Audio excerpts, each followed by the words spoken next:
So Thani rahmatullah alayhi, he mentions that my Shaykh, Haji Imdadullah Muhajir Makki rahmatullah alayhi, he said that when it's a fiqhi masala or any issue like this, just put everything in front of that person, all the evidences, etc., and avoid getting into argument and debates.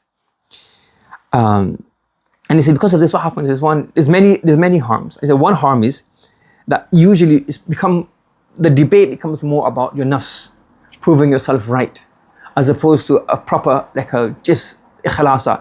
Let's find out what is right. Let's find out what is wrong. What is rajih, what is marju, what is better, what is not better. And it's not mentioned here, it comes somewhere else. Inshallah, when it comes to that time, we'll go through it. There's one masla he mentions, it's a very, very interesting masla.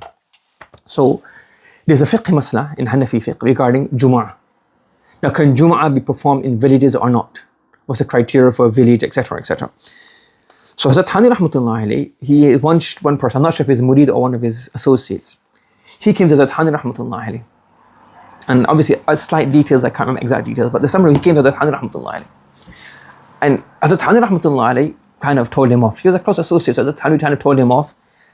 And he said, look, your opinion, your stance that Jummah is not permissible in a village, that's also my position. I agree with you. But the issue is for the last maybe 2 years, all you've been doing is everywhere you go, this is the only thing you talk about. So he said he's got copies of different books and different fatwa and trying to get everybody to just like sign off on his. So he goes like, you just usi mein ulejhe hue hain, like those hands hai. There's other things to do as well. This is a masla. You've done your research. I agree with you. So he's not telling him off because he disagrees with him. My mawqif and my position in this fiqh masla is the same as yours. But it's the only thing that you've been involved in the last like 2 years. You're not doing anything else. It's just like nafs in this. So one is, okay, let's say something, for example, is a masla halal and haram. There's detrimental consequence with the ummah. There's no two opinions in this. Then you have to there's different levels of how much you would do pushback and how much you try to push the issue. But in an issue where there's like a mujtahid fi masla, the fuqaha discussing this, and even then it's like, okay, like where you put in public and in private, how often, all these have to be considered. So Hazrat Thani rahmatullah alayhi, didn't tell him off for, or didn't call and rebuke him for, like opposing him. They agreed on this. But he said that it just seems like this is the only thing you're doing. And this is like, there's nafs in this. This is like, your ego is in this. It's not about haqq. It's not about batil. It's not about trying to get the rajih and the marju. It's about your own self and your own ego. And I don't know who am I to observe stuff, but what I feel is sometimes it's something to consider both people. Those who are doing amr bil ma'ruf and the one on nahi al munkar and the one who's being told. What happens? Let's say, for example, somebody says to me, a point that I said, let's say, for example, somebody says, okay, what you said is incorrect. Now, if they say, let's say, if I have an ego, what will I do? So if I'm sincere and mukhlis, I'll think about it and say, yeah, what you're saying is right. Or I will say, no, I disagree with you, and these are the X, Y, and Z factors, but it's not really important, I'll delete the video. I'll stop talking about it. And if you have an ego, what's going to happen? He'll go further into it.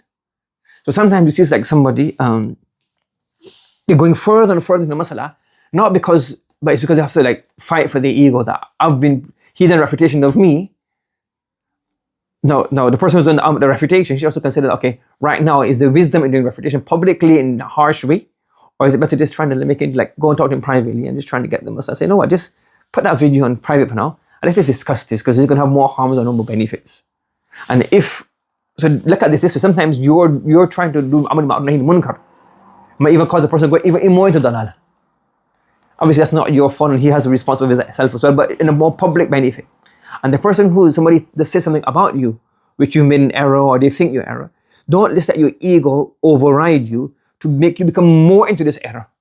Like for example, like there's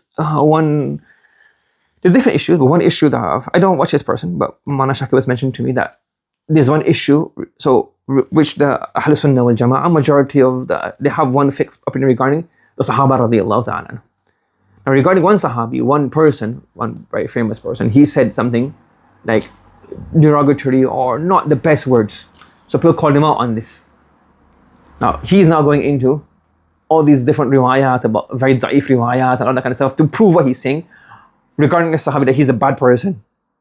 And he's going further and further, like such harsh and horrible words from these different riwayat. Now, I don't know, I can't judge. Who am I to judge somebody's personality? But this has now pushed him further into this masala. So you have to be very, very careful. When you do amr bil ma'ruf and nahi bil munkar, look for hikmah. That is this person going to be able to, sometimes he may have an ego. If he has an ego, so forget about his ego, that's him. But what would benefit the ummah more? So now maybe it's like, what, let's just try to get it, solve it quickly. We know he's got ego, but to avoid fitna in the ummah, let's just try to put it and do it quietly. Instead of doing a whole open refutation. And number two, for ourselves, if we make a mistake, don't make this error. Trying to prove yourself, you end up going more into dalala and more into khata. You're not responsible for this. And there's nothing wrong with making a mistake. If, for example, I thought this was my opinion right now, and I think that's why one time a very profound statement. So we sang somewhere, and he's talking about some masala, and then at the end he said, currently this is my opinion. Now I thought that was a lot of experience. If you say currently this is my opinion, you can easily go back and say, yeah, that was my opinion then, and I learned more, and I've changed my opinion right now. More things came to light. You funny? So that's a very, very profound way of expressing a masala. That based on the evidence that I have seen right now, even in fiqh, currently this is my opinion, or even in terms of worldly aspects, like in terms of I wear black imama, for example. So currently this is my opinion, I prefer wearing black imama. Now if I, obviously not masala, but if, for example, if I say no, you must wear black imama, I can never go back to white. I can never not wear one. Because currently, I think, just pretend it's a masala. Currently, I think wearing a black imam is better, and that's why I think currently. Now you've made it. You're not done israr, and you're not done like that. I have to know everything. I must just fight for this to prove any hadith da'if or whatever to prove that a black imam is better. You follow? So this is also a very profound statement. So no more, don't be stubborn. Be careful. Even if the person has got ego for the better of the ummah, see how you challenge the issue if you think it is right. Number two, somebody tells you something, be very, very careful. That ego can put you into destruction and it can even lead to kufr if you want to keep on continuing proving yourself. And number three is be cautious in your wording so you can easily go back. So let's be open. There's some masail, like for example, currently there's two opinions regarding the moon sighting. So currently I follow this opinion, or currently I haven't done any ijtihad, I haven't researched anything. I'm just following what the ulama are doing right now. Currently that's what I'm doing. If in the future the situation changes, I'll do this. Regarding Fajr, currently, in my opinion, this is what I follow. Do that. You follow me? May Allah give us all.